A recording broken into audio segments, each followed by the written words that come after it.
Hey YouTube, Chad here with another beer review to BJCP style guidelines. We're skipping 3A because I can't get any 3As around here, at least not yet. So we're going straight to 3B, which is up until the last guidelines was called Czech Pilsner, but now it's 3B Czech Premium Pale Lager. The reason is because over there, Pilsner is associated with Pilsner Urquell, which is like the same thing here in America. We have Anchor Steam Beer, and like Steam Beer is like a style, but because Anchor owns the trademark on Steam Beer, you can't call it a Steam Beer, so everybody has to call it a California Common. So that's why it's called Czech Premium Pale Lager instead of Czech Pilsner. I don't know why they're just now doing this, but whatever. Anyway, so this is the beer. I found this at Total Wine Praga Premium Pils, authentic Czech. Overall impression: rich, characterful, pale Czech lager with considerable malt and hop character, and a long, rounded finish. Complex yet well balanced and refreshing.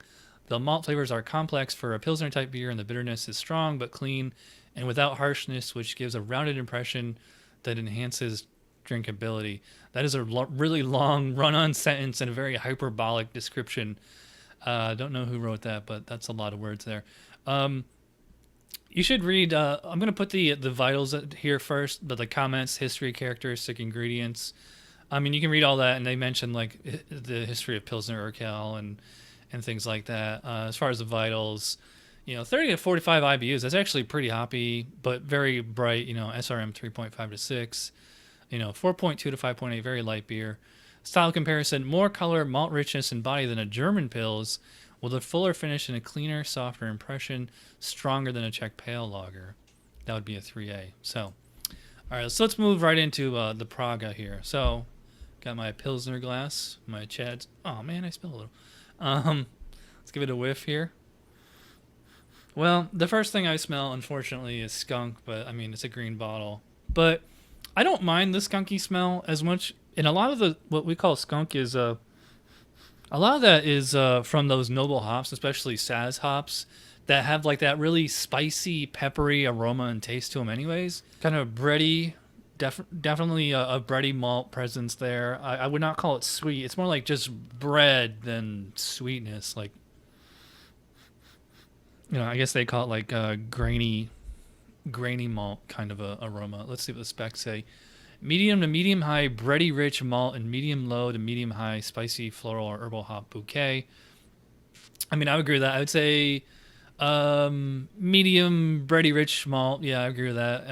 I'd call it medium high spicy hops.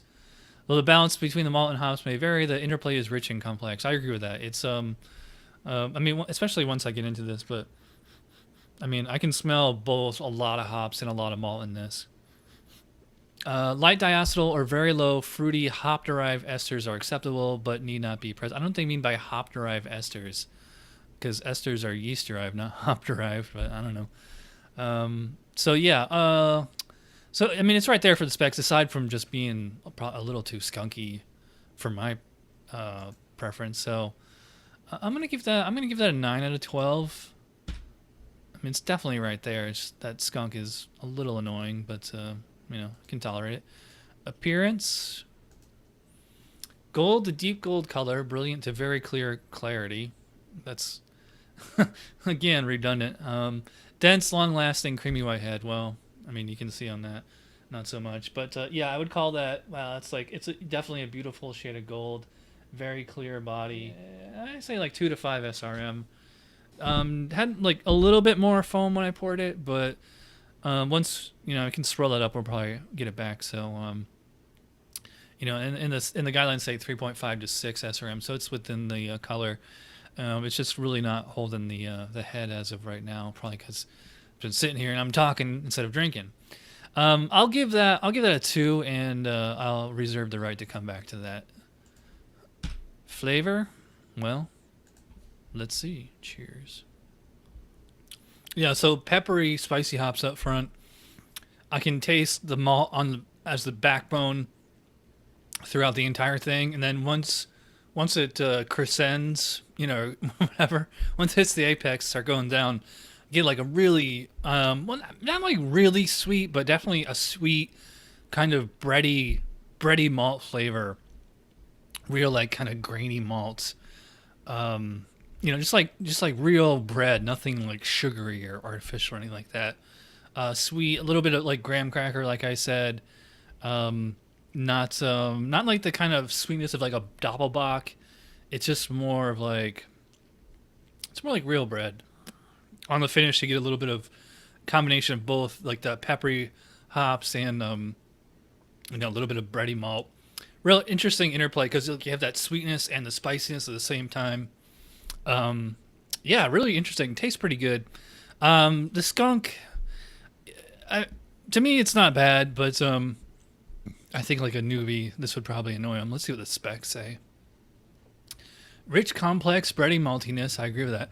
Combined with a pronounced yet soft and rounded bitterness and floral spicy hop flavor. I agree with that exactly. Malt and hop flavors are medium to medium high. Yeah, I'd say medium high for both. And the malt may contain a slight impression of caramel. Yeah, kind of like what I said, graham cracker. I mean, it's not like super sweet confectionery caramel, but, in the ballpark. Bitterness is prominent but never harsh. I agree with that. The long finish can be balanced toward hops or malt, but is never aggressively tilted either way. I agree with that. That's what I said. I said it was both hoppy and malty in the aftertaste. It does finish pretty clean, though. Light to moderate diacetyl and low hop drive esters are acceptable, but need not be present. I like it. It's not like the most delicious beer in the world, but I mean, for the style, it's right there. I'm gonna go pretty high on this. I'd say 17. All right, mouthfeel. Medium body, moderate to low carbonation. That's interesting because, most lagers, especially light lagers, you think of like being highly effervescent. Medium body, I'd probably call this about medium light, moderate to low carbonation. Yeah, I'd probably call it about moderate. So mouthfeel, yeah, it's pretty much right there. There isn't really much to say. I'll go 4 out of 5 on the mouthfeel. Overall, I'd say an 8. It's not the best example. I wish yesterday I had this beer called Czech Rebel beer, and that one was almost a world-class beer. I should have done a video review of that one instead of this one, but yeah, so I'm going to say 8 out of 10, which brings the total score up to 40 out of 50. Yeah, I mean, this beer is good. It's definitely a good example of the Czech Pilsner style. Not as good as Czech Rebel, not as good as Pilsner Urquell, but yeah, good. If you can find us at your local Total Wine, ABC, any of those kind of liquor or beer stores or anything, I'd say it's not bad. If you depends how averse you are to green bottle beers. I mean, it's definitely skunky, but it's not like ridiculous. I don't know. It just depends on your tolerance to skunk. Anyways, I am rambling here. So again, 40 out of 50 for Praga Premium Pils, authentic Czech. For my personal rating, I'd probably say it's about a 7. I would love to try this fresh, or if they made it in cans, yeah, that'd be good. But I mean, I like it. It's good.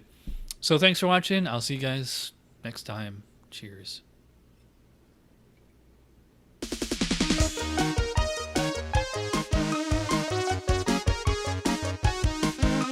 Somebody brewed it. Chad just reviewed it. Thanks for watching Chad's beer review. Trust me, the next episode will be a lot better.